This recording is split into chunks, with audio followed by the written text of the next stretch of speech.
আসসালামু আলাইকুম। কেমন আছেন সবাই? আশা করি ভালো আছেন। কথায় আছে কবিতরা নাকি ১২ মাসে ১৩ জোড়া বাচ্চা দেয়। বাজার থেকে যে পোলট্রি ব্রয়লার কিনে নিয়ে এসে খাচ্ছেন তার থেকে অনেক ভালো কবিতরের মাংস। অনেকেই শখের বশে পুষি কবিতর। এই পোষ্য পাখিটির মাংস কতটা উপকার তা আমাদের অনেকেরই অজানা। কবিতরের মাংস সুস্বাদু এবং পুষ্টিকর একটি খাবার। কবিতরের মাংসে ২০টিরও বেশি কার্যকারী স্বাস্থ্য উপকারিতা রয়েছে।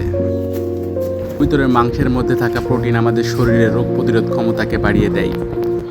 এছাড়াও কবিতরের মাংসে থাকা উচ্চ খনিজ উপাদান ক্যান্সার ও হৃদরোগের ঝুঁকি কমাতেও কার্যকারী ভূমিকা পালন করে। এছাড়া মুরগির মাংসের তুলনায় কবিতরের মাংস পুষ্টিগুণ অনেক বেশি।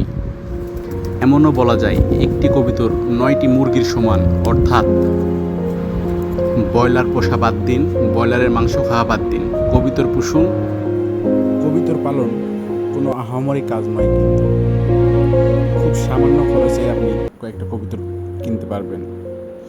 আপনার যদি ৪ জোড়া মানে ৮টা কবিতর থাকে, তাহলেই মাসে আপনি ৪ জোড়া বাচ্চা পাবেন। মাসে আপনি ১০ দিন কবিতরের বাচ্চা খাইতে পারবেন।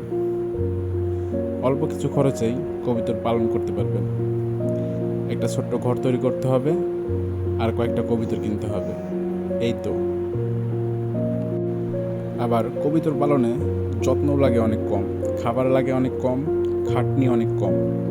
সব দিক থেকেই কবিতর পালন সেরা।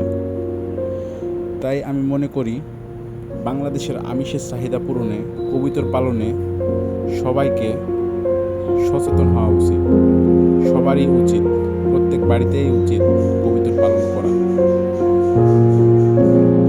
আবার বাড়িতে কবিতর থাকলেও অনেক সুন্দর লাগে। কবিতর খুবই ভালো একটি পোষ্য প্রাণী। তাই সবাই কবিতর পুষুন, কবিতর পালন করুন।